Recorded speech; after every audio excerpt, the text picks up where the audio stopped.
Good morning, everyone. Welcome. Hello, Cindy. It's a Hello. quiet group today. It is a quiet group today. We've got 55 folks on the call, which is great for a Monday morning after spring break when I know there were many people traveling. Um, just want to say we're happy to be here for the March session of Third House, and it looks like we have Senator Greg Walker and Representative Ryan Lauer, and we're really pleased to have you both with us. And if other members of the Indiana General Assembly join us, we'll loop them into the conversation. We're always grateful to have our sponsor, Natural Choices for Healthful Living. And we have muted you on the call to eliminate that distracting background noise that you can sometimes get on these calls. We've also deactivated the chat feature, but we have many submitted questions, and time permitting, we'll ask you to raise your hand and share your questions so that we can get everyone's questions answered. Let's dive right in. If our legislators are ready, let's just go for it. And what I'd like to do today is just start with a conversation about how the landscape has changed. The American Rescue Plan Act was signed by President Biden since we saw you last. And it appears that the state will be allocated more than $3 billion. And I'd like to know how this influx of federal money will influence decisions made by the Indiana General Assembly this year, especially where infrastructure, education, and broadband are concerned. And where might we see more investment go? And I'll just start with you, Senator Walker. Okay, good morning, Cindy. All good questions, and I wish I had good answers for all of those. I think that legislators are all aware of the influx of dollars at the federal level. Some think that's a great way to channel resources in the course of the pandemic. Others don't. So there's not even consensus on should we even have those dollars to start with.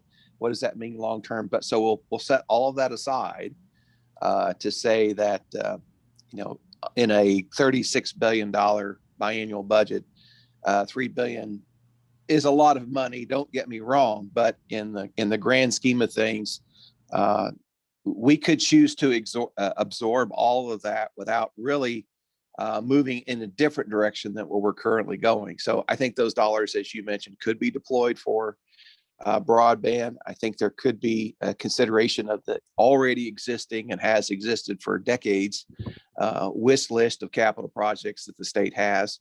Many of those focus on higher education and their expansion of campuses. You could offer sort of a cash prize to transportation budget. So we're budgeted out 15 years at least in terms of road projects that don't have money today and are just on a priority list. So you could chew through that list with cash. You could pay down the unemployment insurance trust fund some more. There's already been some dollars dedicated there, but in terms of how much opportunity there would be to give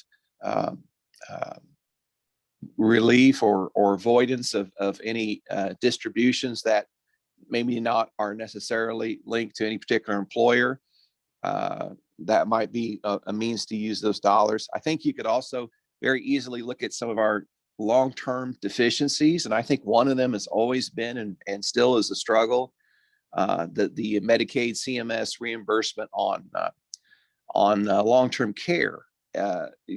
Essentially incentivizes the state of Indiana to fall to long-term care options before considering in-home health care or other services that could come alongside someone, usually the elderly, in a means that keeps them in their homes with better outcomes. So I don't think we have a shortage of ideas of where to put that money. The Appropriations Committee is still holding hearings, and folks, many of those I just mentioned, come to those hearings and bring their wish list with them. And we make notes and we start doing the calculations of where can we start to add to those things that are already in consideration. I would like to see the Medicaid question addressed more strongly than we have in the past. That's one area where I just, as I'm looking at Zoom this morning, I feel like my dad's on this call, and I think, oh my goodness, I'm almost there. I'm one of these old guys, and so maybe that's had me thinking more in terms of we just don't do a good job in Indiana of taking care of that opportunity to lower costs and increase standards of living for folks by really only giving the long-term care option when that's a good fit for some and it's not for others. So there's kind of my wish list, and now you multiply that out by 149 more people, and you kind of understand where we're up against in terms of getting that budget finalized.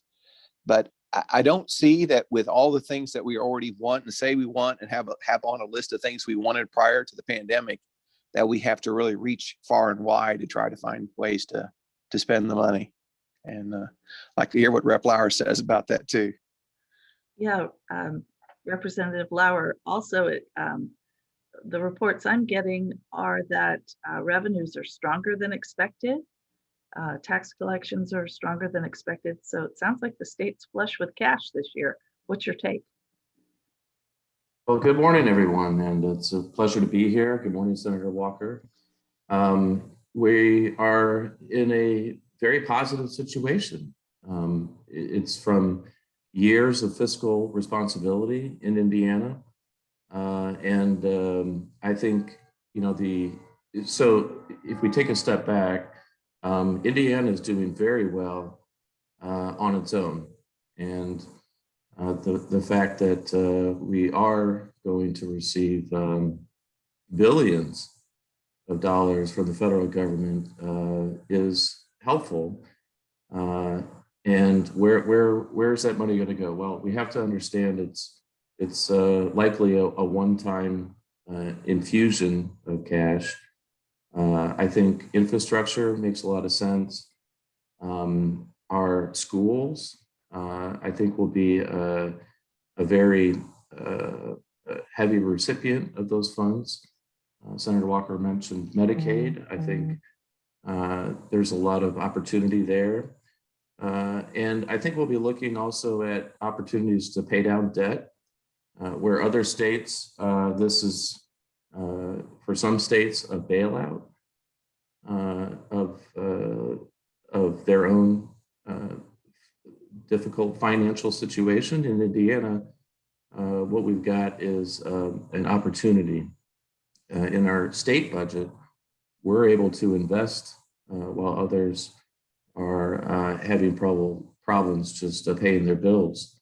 So I think there will be a lot of discussion about how to allocate those funds and where's the best place to help the people of Indiana and our communities.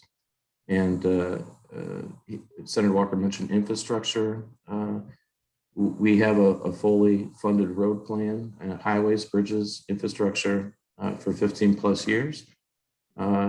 And there's opportunity to shore that up. Broadband development. We have in our budget $250 million currently for broadband expansion. And I think that's very important during the pandemic.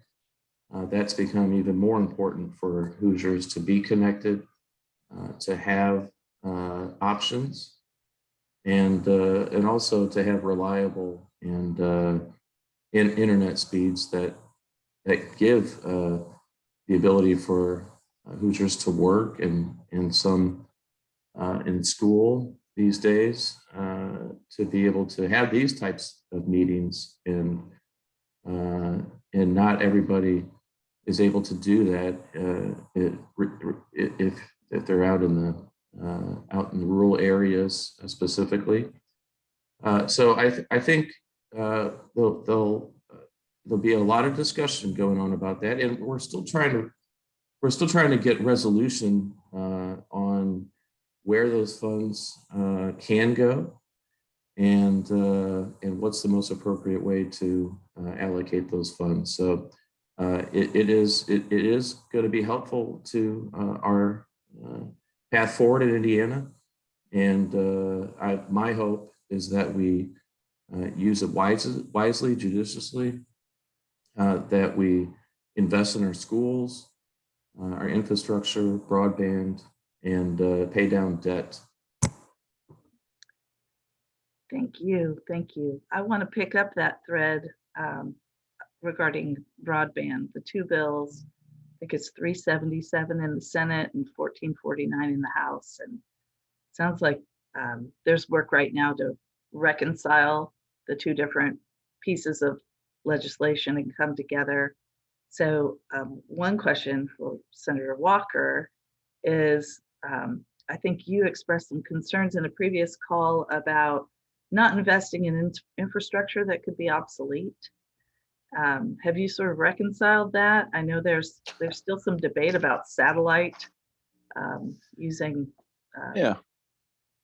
Well, no, I haven't reconciled it, Cindy, because that's the issue is how do I know what infrastructure investment is going to be obsoleted by some kid in his basement right now, working on the next new thing. So what is the given expected lifespan of some of this equipment? 2 years, 3 years, 5 years? I don't know in all cases.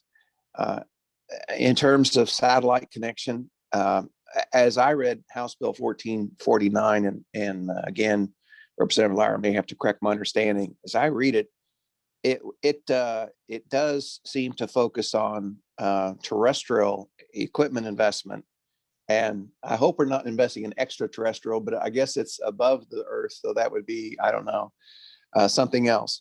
That doesn't mean that you couldn't use a satellite connection for a school or a clinic, but I think by using the Rural Development Fund, the idea is in order to build out and reach more neighbors. And if you're putting up a dish, that's great, and you've got connection, but you're not doing anything to help any of the surrounding areas make further connectivity. So unless I'm mistaken, it's not a prohibition on satellite investment. It's just don't use the Rural Development Fund for satellite investment. And as far as reconciling the bills, I read Representative Soliday's language, and it looks like it's trying to create a portal so that we have a better understanding of who it is that has adequate broadband speeds and who doesn't. I think Senator Zay's language, I'm going off memory, was more about how to pay specifically for the final mile of connection. And so I thought that was a prudent approach to, if I'm going to find a way to do that final mile, I'm going to sweep up maybe 3 or 4 or 5 neighbors in the mix when we do those kind of things. On average, not every case would do that, but on average, you're going to provide opportunity for several clusters at one time. And so I favor his model right now. And I don't know that the two don't work side by side. I don't know of any conflicting language. There may be a little bit of a conflicting ideology there, but that also may be reconciled by just having more menu options by which to approach the problem. And if there's enough money to take both approaches, then they may work side by side better than it looks on the surface. If you think about the satellite piece not being a prohibition, but rather just let's look for a different source for that kind of investment. Mm-hmm. Representative Lauer, thank you, Senator Walker. Representative Lauer, you may be more familiar with that bill. I think it calls for 90% broadband coverage by 2026. Ambitious goal to have most of the state connected. Yeah. What other opinions do you have about this legislation? Well, we're also looking at speeds as well. So, depends on what angle you're coming at and what regulatory, whether you're talking about grants or what's in statute. But some of the language today in code talks about 10 megabits per second. And really the federal the federal definition of broadband is 25 and up. I think that's part of this, right? So we've got projects in the past that check the box for a specific area, or a specific rural area, and you've got one option at 10 megabits per second, and maybe for whatever circumstances, you're not getting that, right? So some of that language moves that up to 25 real speeds, and even gives more options for higher up to gigabit level connection. So when you're talking about video, when you're talking about these types of Zoom meetings, when you're talking about just having to do meetings with your class for e-learning, that broadband marker as to how fast a download speeds you can get is very important. So that's part of it. I like parts of both these bills, and I'm confident they will get reconciled. The Senate bill, and I always like to give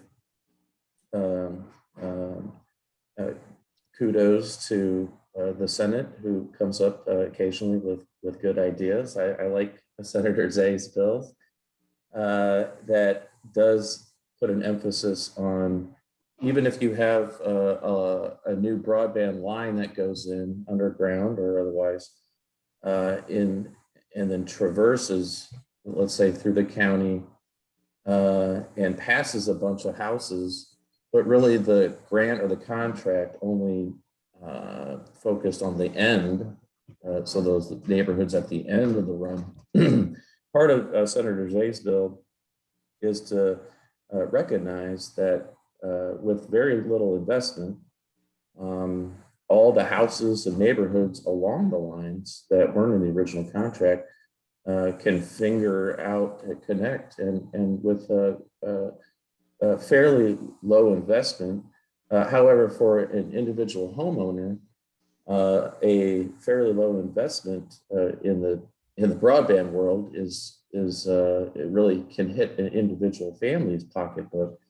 $10,000 to run, a quarter mile.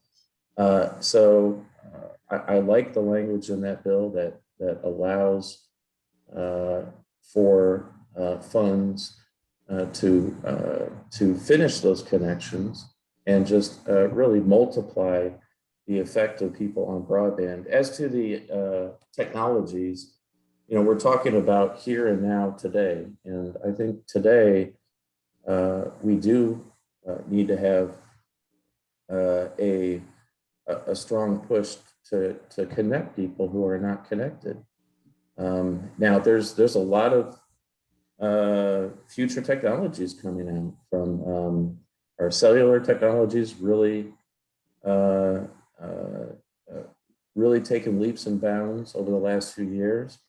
And if you follow Elon Musk and Tesla, he's got these Starlink satellites he's shooting up into space that can provide broadband level connection, and that's just coming online. I think there's a bunch of them floating out up there, and that's interesting to follow as well. And so I think there's going to be more technology and more accessibility.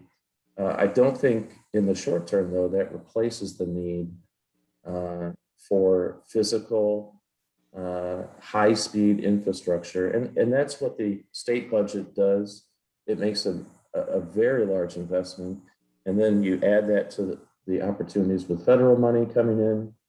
I am very hopeful that we can hit that goal of connecting almost all Hoosiers in a short period of just a few years. So I'm watching what's going on there. We are going to be working on the Senate bills as we are now. So since our last meeting, we've gotten through halftime, and all the House bills have been completed or made it through or not made it through.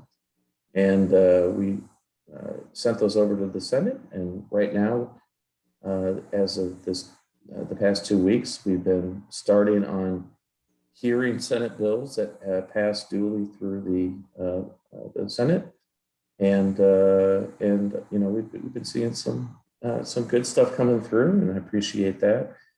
The committees that I'm on, I'm not on the Utilities Telecommunications Committee, which is hearing the broadband bills, but we're having very good discussions within the caucus and across the bodies. And I'll say one of the things that is, I would say, is improved this session, and I like to focus on things, positive things that compared to past years, let's say, the limitation on how we can meet and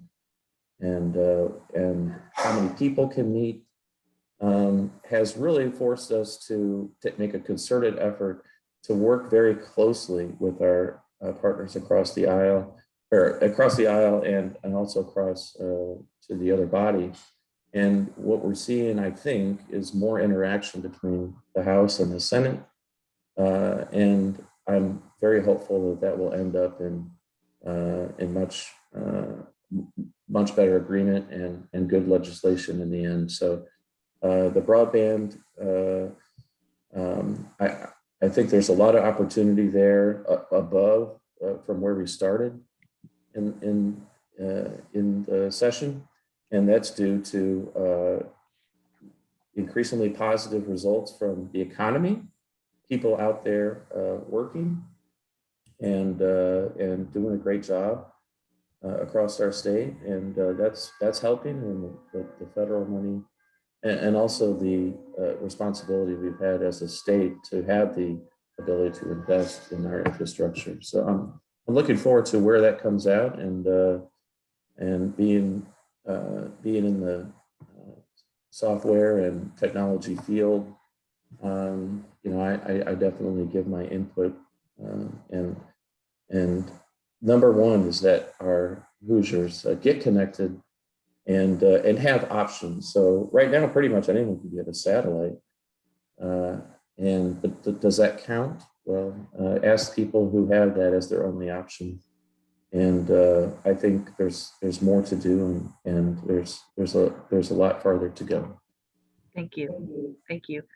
Senator Walker, I have a question for you about House Bill 1337, which would prohibit local governments from using their zoning and planning authority to ban or regulate factory farms and logging operations from being built or taking place too near municipal boundaries. Indiana's, let's see, some of this is a little bit editorial in nature, but the language in House Bill 1573 was added to HB 1337 with no notice to the public. The bill has passed the House and has been assigned to Senate Local Government Committee. What's your stance on that bill? Well, I think that we have active zoning boards in every county, and it looks like they can make these decisions. I was quoted in yesterday's paper saying I don't like the idea of moving the zoning board to Indianapolis. And I suppose that's just as true for this bill as it is for the one I was quoted on. So is that I'll say that 1381? Yeah, 1381. I do think. And just for those who don't know what 1381 is, it's about commercial wind and solar siting. Yeah, I believe so. Yes, there's that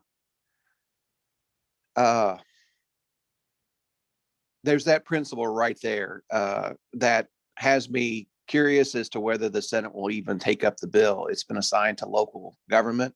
Senator Buck chairs that committee, and he's generally a very strong advocate for local control.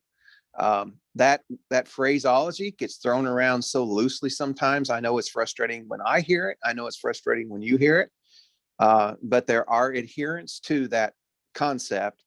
And as we're talking about land use, I think local control is still your best option for creating the balance between the interest of local homeowners and local landowners and those that have a vision for what the county should look like. So I'm inclined to not lend support to a bill that tries to further place land use questions into my lap or someone else's lap. Now, if I'm reading that bill correctly, it's essentially moving it to the legislative body of the county as opposed to the state house. I may be misreading that, but I think then it also says that the local legislative body cannot by ordinance control that land use. So if you appeal, it's not going to Indianapolis, but then if you don't allow the county the ability to do the ordinance from the get-go, then by default, you have gone to the zoning board of Indianapolis. And so I'm not inclined. I have not heard a lot of talk about this bill, which always makes me a little nervous. Is that because the bill idea doesn't have traction? Or is that because all the proper people to make sure it moves have been thoroughly vetted and they don't need my input any longer? And sometimes I don't know the answer to that because I'm kind of blind to what goes on behind the scenes sometimes, or I'm naive enough to think the process is going to make it work the way it's supposed to. But the truth is, one of those two scenarios is probably true. It's probably already on the fast track and they just don't need my input because they know I don't care for the idea, or it's just not got that much momentum right now in the Senate. And I think it's the former, but I've been fooled before. Thank you. Representative Walker, I would like to talk to you about, I'm sorry, Representative Lauer.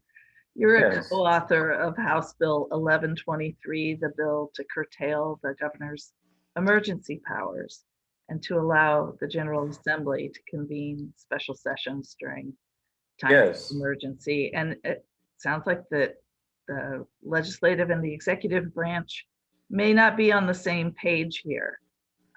Will you just tell us why is this such a big deal and what's your take? Well, yes, there are debates in the House that in the previous bill we just mentioned, 1337, and I'll just add to 1337. One of the strengths of that bill is today when a BZA zoning appeals makes a decision, your only recourse as a business owner is to go to court. And our courts are pretty full right now. What this bill would do is allow an individual or a business owner to appeal to the legislative body. So here would be the commissioners or the city council, and that adds local control in that sense. And if the legislative body if you want to appeal from there, then you can go to the courts after that. So I think it's adding a little more local involvement. For 1123, we've been having throughout the pandemic, we've actually worked very closely with our Governor Holcomb, and I always want to preface a discussion on emergency powers that Governor Holcomb's done I think has done by and large a very good job. You look at all the other states, honestly, whether it's from vaccine rollout, I think Indiana is better than in every state on how we've rolled out the vaccine, very methodically, science-based, and it's working really well. We just are today lowered the vaccine availability to 40 years old and up. And I think we're on track to have a very significant portion of Hoosiers vaccinated in a short time. And I think we're seeing the bending of the curve of this latest going very well. So with an impossible job to do, I feel Governor Holcomb's does an outstanding job. Uh, Another level of the discussion is from the emergency powers that were put in the statute. Really, the last time emergency powers was placed in the statute in a significant way were back in the 1940s. So right after about 46, right towards the end and right after World War II. And I was appointed this summer by leadership to be on the executive powers task force in the House. And what we did was look at all of the existing statutes for emergency powers and if any changes should be made based on this unique, new, and difficult pandemic situation. And as I reviewed all of the code in that task force, one of the things stood out to me very, very strongly that of all the enumerated, all the listed types of emergencies, from tornadoes to floods and the terrible things that happen, but are usually actually in every case confined to some local area, local community, flooding and that sort of thing. But a pandemic is really the only emergency outside of the war, that affects every Hoosier and is statewide. So that's something we're new. We've been working under emergency powers in the executive branch for over a year now. And the question is, in a constitutional republic, in a democracy, should the executive branch have, and under Indiana code, has very, very broad sweeping authority. And again, to Governor Holcomb's credit, he has not used I would say most of the sweeping authority that our executive office has. So we took a step back and said, okay, we're not looking at today's governor. We're looking at in the future. We're looking at does it make sense, the broad level and of executive powers available to the executive branch, and should the legislative branch, the people's representatives, be involved when you have an ongoing long-term emergency. And out of that, and I am a part of that, I am co-author of that bill. The answer, I believe, is yes, that the people should have at the community level, at the district level, their representatives should have involvement in a statewide emergency like this. And so that has been a little bit of friction, I will admit. And on the other hand, there needs to be clear authority for our executive to make decisions during an emergency, and we don't want to tie them up. But 1123's main focus is the ability to call under a statewide emergency such as this, which is hopefully rare and never happen again in our lifetime. But 1123 allows the legislative branches to convene, to come together and have an emergency session during a statewide called emergency. That's something we were not able to do during most of the pandemic. The Indiana code requires or only allows the executive, the governor, to call a special session. That was not done, obviously. And I think there is value in having input from representatives across the state that's hearing and on the ground and listening to their constituents. And that's the main focus of 1123, is the ability for the legislative body to be involved when a statewide emergency happens. Some other provisions which I strongly support, one of which is the ability to freely worship during an emergency. And I'll just go back to our governor. Our governor has not gone after congregations, has not been putting priests and pastors in jail like we've seen in other states. And, you know, we have had some, not here, but in other parts of the state, we've had health departments going around threatening to shut down and jail congregation and pastors. And that's, I think that's a fundamental, that's a fundamental disconnect with the Constitution. I do not believe that the governor or the President of the United States has the authority under the Constitution to stop you from worshiping and getting together. So that's also a part of 1123. There's some other bills moving as well that look at powers, broad powers of health departments, local health departments during the statewide emergency, and also the ability to shut down some businesses as opposed to other businesses. You've heard the term essential businesses.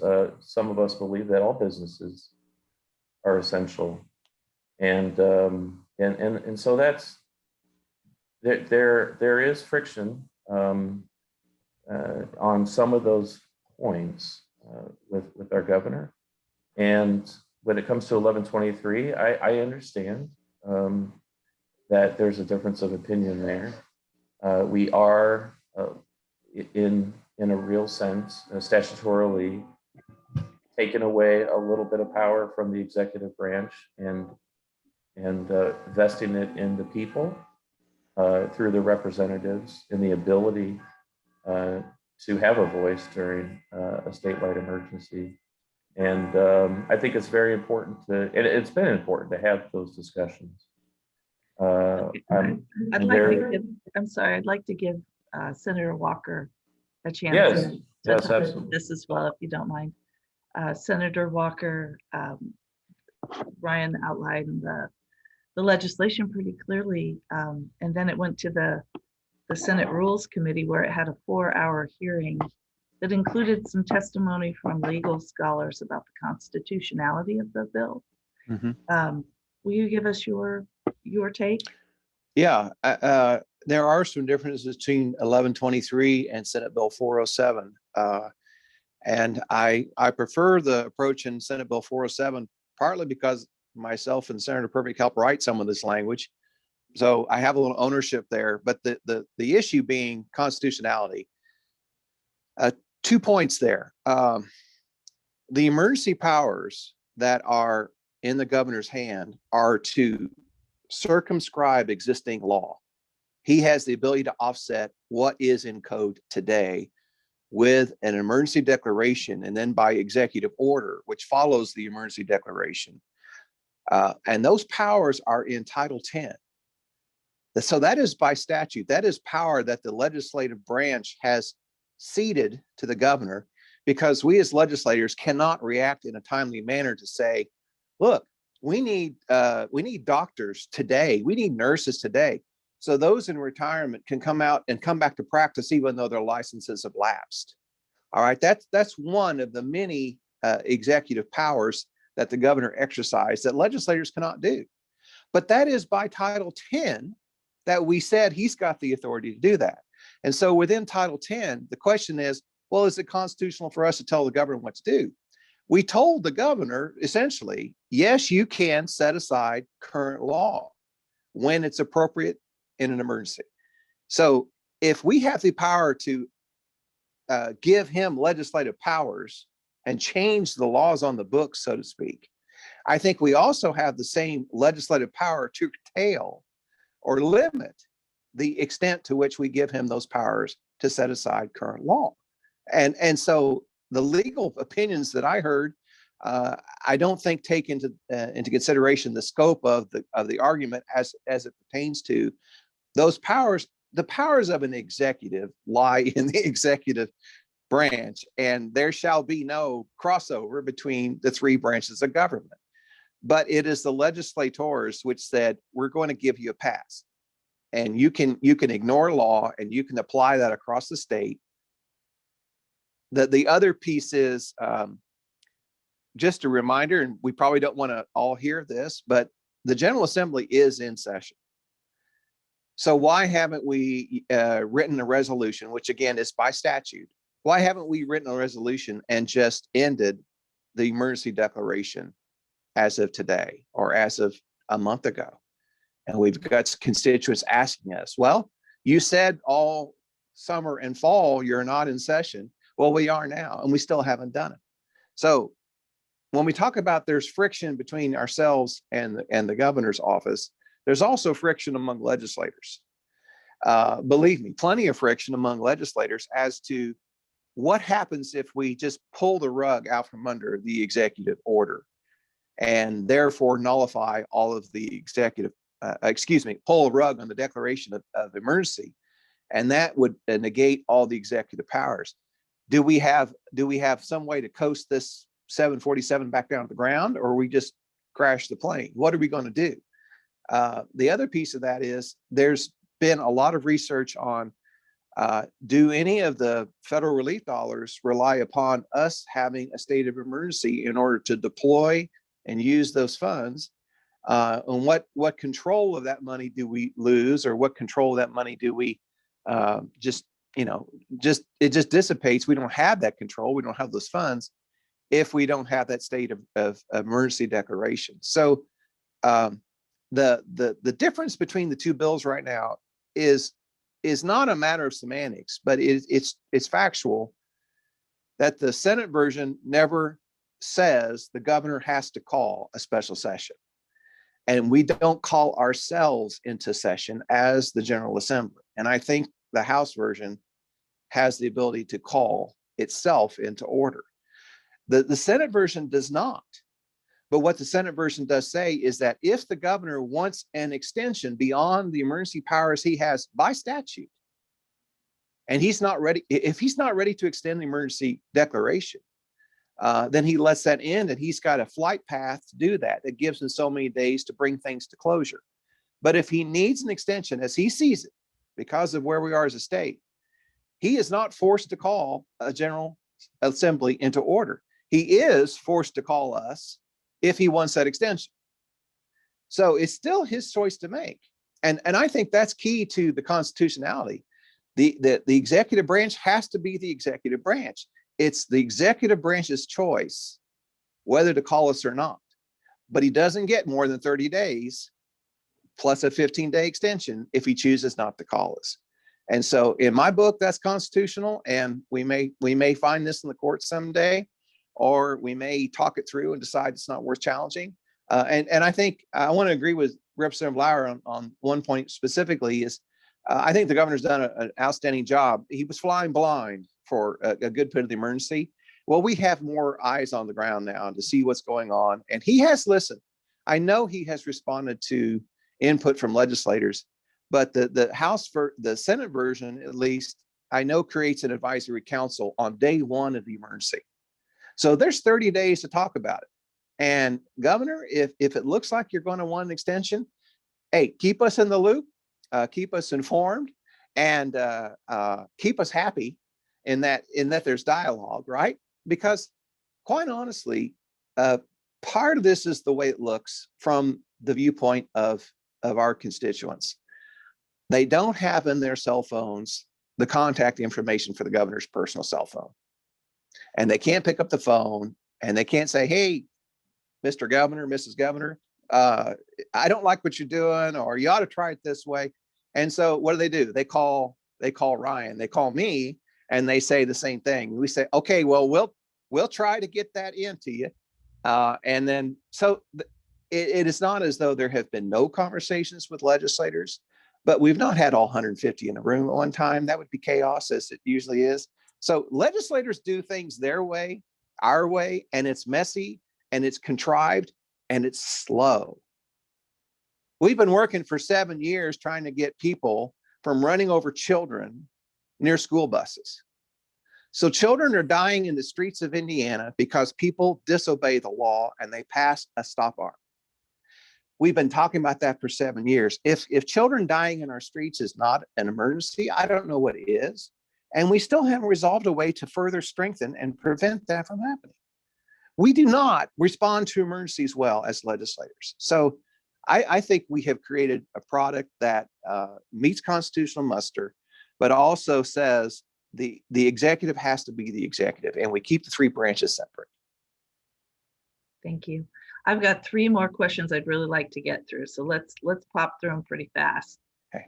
Senator Walker, House Bill 1309 to provide pregnancy accommodations to workers. There's no hearing scheduled yet in pensions and labor, even though the governor and the Indiana Manufacturers Association reportedly support it. Can you let us know what you're hearing, and will you support it if it comes to you for a vote? So I supported it last year, and I think it's been even softened a little bit since then. The bugaboo is that, well, we don't know what these reasonable accommodations really are. So what's reasonable? If someone says, well, I've got a small child and I'm going to need you to put a new wing on your office so that I've got a place to take care of some personal business. Is that reasonable or not? Well, maybe in the eyes of the ASCII, it's reasonable, but not the eyes of the one who has to pay for it. So I think that this is one where it's become more of a personal impasse for certain legislators and maybe even chairs of committees who don't like the bill. We did give it a hearing last year, and I was a supporting vote on it.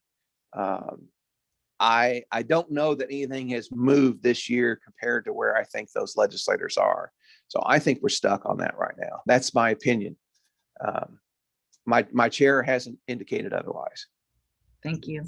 Ryan, I want to ask you about the FAFSA bill, the financial aid form requirement for public schools, or will we be providing financial incentives to school corporations based on the number of students who fill out these financial aid forms? What's happening with that bill? Remind me which bill that is. I don't have the number written down. I'm sorry. Yeah, we've had discussions about that topic.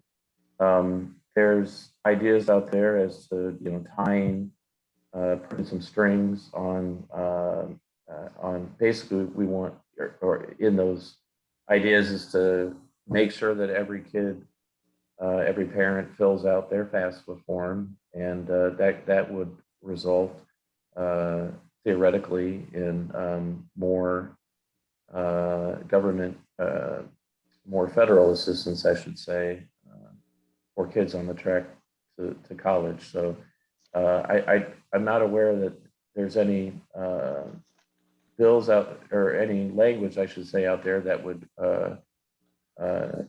take away funding for not doing that. But we have had language that encourages schools to do that. And I'm a little reticent to put a lot of strings on that, but I think it is important to do whatever we can to encourage parents and schools to apply for federal, the FAFSA forms. And I think, especially for kids in financial, who may not think they can financially afford college, to be able to understand whether they can and how much. And there's a lot here in Columbus, there's a lot of great, affordable, and quality education available at IUPUC and our Ivy Tech, and I would encourage all families to pursue their options when it comes to their juniors and seniors in high school. Thank you. Back to you, Senator Walker, about the cigarette tax bill in the Senate. Are we going to push this down the road again? Are we going to wait another 2 years? I know businesses are spending a lot on healthcare, and this is one way we might be able to help them. So I expect that this language will be either nested into the state budget or it will stand alone. And that's a mechanism, of course, to get a vote for something you otherwise wouldn't on a standalone basis.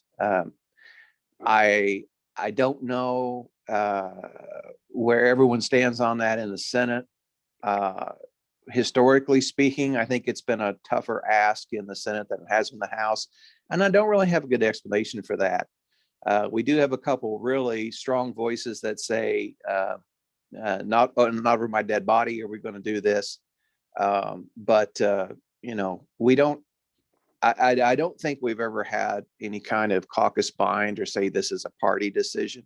I think it's always been a personal decision, and it's one where I've probably moved on as much as anything in my 15 years. It's probably one I've moved on more than anything else, which is we do spend a lot of funds on addressing the health concerns that arise from the decision to use out tobacco. And since it has become a community expense, I see the argument for wanting to use community tools to dissuade people from smoking. And this is one that does that. Thank you. I want to open this up. We've got a couple of extra minutes, and I know we've got folks on the call who have questions they'd like to raise. There's a reaction button, little smiley face with a plus sign, should be on the lower right hand side of your screen. If you will raise your hand, we will look for you and ask you to unmute.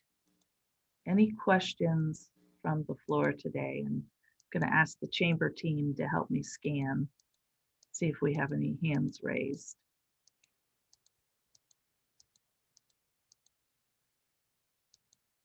Cindy, Denise has her hand raised.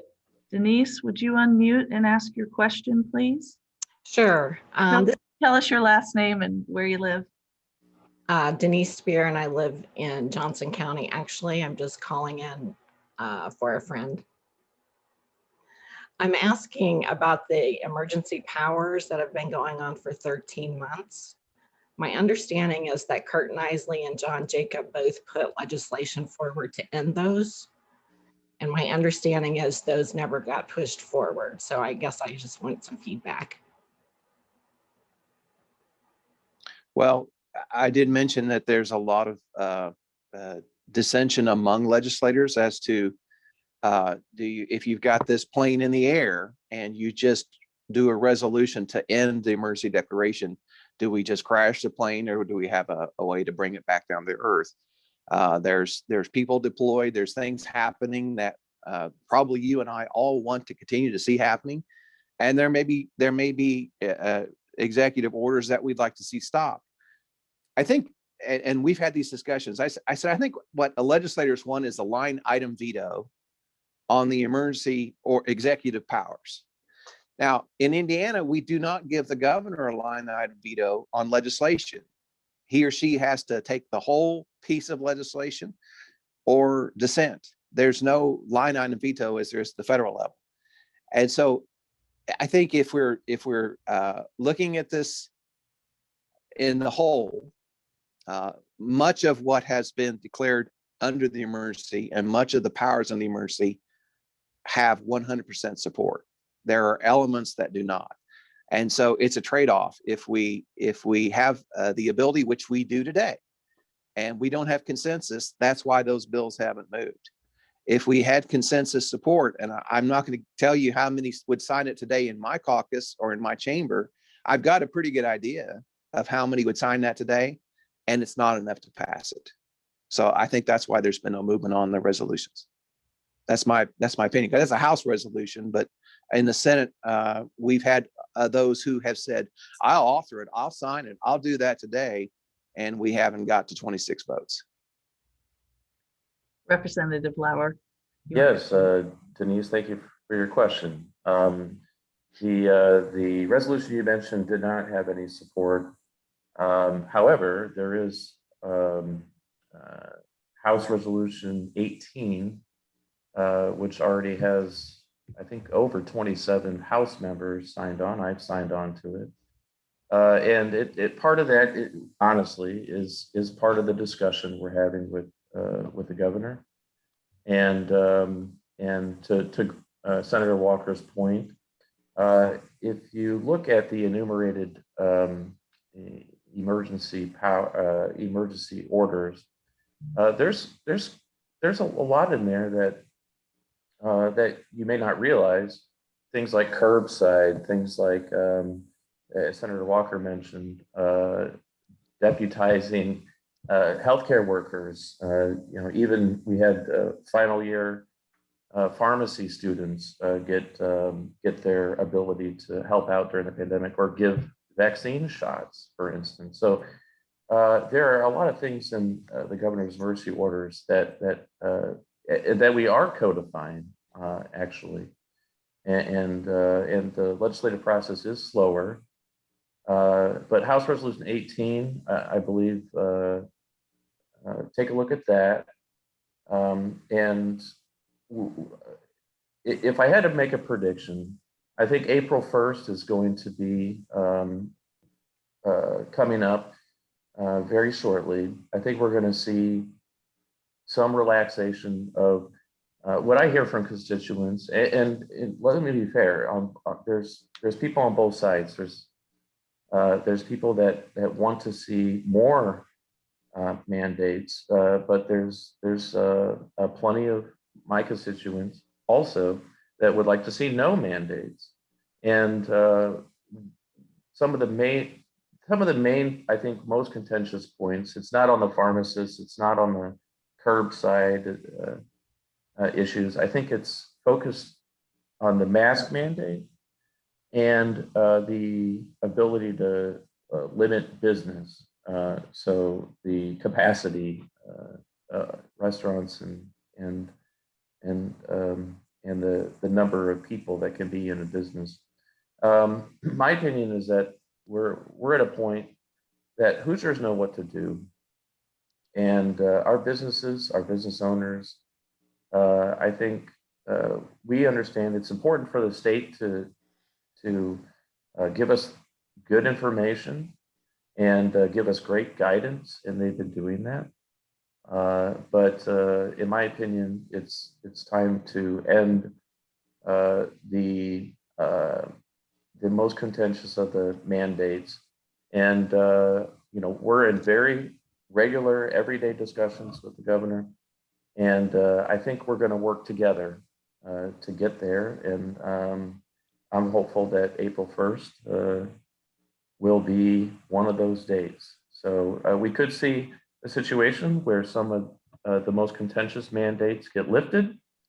We're looking at vast improvements in the last couple of weeks in positivity and rate cases, and I think on those very contentious mandates, or I should say debatable mandates at this point, that we may see some movement in early April. There are other parts of the emergency orders, I think, that most people would agree with, and we're codifying a number of those, and the Senate is helping, obviously. So I think we're going to, if I had to predict, we're going to work together with the governor to land the plane. You look at other states during this whole pandemic. In Indiana, and to the governor's credit, has been, I think, a very balanced approach in most cases. You look at other states, there are kids in some school districts around the country that have not been to school in over a year. That's unacceptable, and that did not happen in Indiana. There are businesses that have been shut down this whole time. There have been businesses that in other states that were not allowed to do curbside, that we and other mandates that we never had here in Indiana. And I think our economic numbers are a testimony to that was the right decision during this pandemic to strike that balance. And we're continuing to have those discussions when it comes to lifting each of those mandates. And my prediction is that we're going to work together, and it's going to happen fairly soon. Thank you. It's 9 o'clock. We do have one more question. I think Mary Cohen has a question. I want to just make a couple of announcements in case we lose folks to a 9 o'clock meeting. And that is, we'll meet again here April 5th at 8 a.m. There will be a new Zoom link. You'll be able to find it on the events calendar, but we'll also push it out in an email to those of you who've pre-registered, and you can submit questions to Melissa at columbusareachamber.com. Mary, let's hear your question.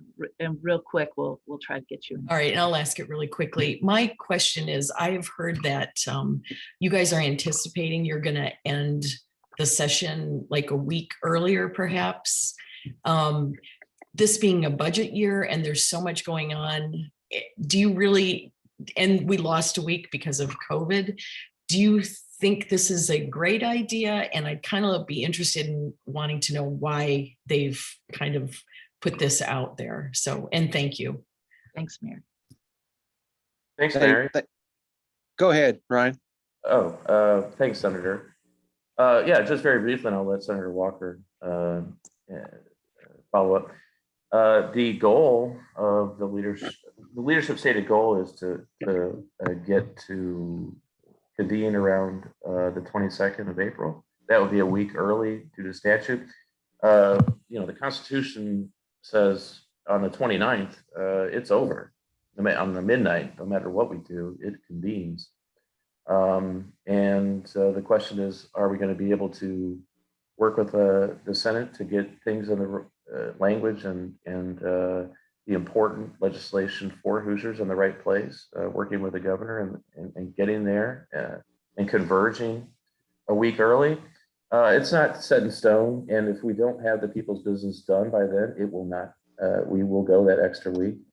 I think I'll go back to what I said earlier, is that in this session, we've actually been working a lot closer with our Senate partners, and earlier on too. And then the committees, there's actually been a lot more interaction that has really sped up things in terms of getting things done. We've also not moved a lot of legislation as well. I think out of 1,000 bills filed, we're in the 150 territory that we're hearing and clicking along. So if we're not done, we will not finish. But I think it's a possibility we'll be out by the 22nd. Senator Walker. Well, if you don't tell children their homework's due the night before, they'll put it off. So there's that element of it. Ryan's right. We have entertained many fewer bills, and I think that we've done a lot of our homework better on some of the issues that we had, because we basically knew we were going to have difficulty even in some basic communication. And so I think we pared down what it is we tried to accomplish. But the third piece is we're coming back in the fall. The U.S. Census Bureau is delaying the neighborhood level data we need for doing the redistricting process. So I don't know how widely that's been broadcast yet, but those numbers are not going to be out until September of this year. And we usually have those by mid-February. So we do need to complete districts so that people know whether or not they can file as candidates. You may think, I'm going to file and run this year, and your district line may move and you be somewhere else. And so it's important that we get that done before the filing deadlines on candidacy declaration for the primaries. So it's actually, we're pushing up against the deadline there too. So we'll be back. Okay, thank you. All right. Yeah, I think believe it when you see it. Yeah, Senator Walker is correct. There's constitutionally redistricting has to be done, and we don't have the information from the federal government. Usually we would have had that probably in January, but we will have to convene a special session to take care of that probably late in the summer, it looks like, or in the fall. which, I hope that we can get that sooner than later, honestly, but that will have to be done. All right, thank you both. And thank you all for being with us today. We have recorded all of our Third House sessions and we're archiving them on the Chamber of Commerce's YouTube channel. And this one will probably be up on the site today. So thank you very much. Thank you. Especially Senator Walker and Representative Lauer, and we will see you on April 5th. Thank you. Have a great afternoon, everybody. Yes, all have a great day. Bye.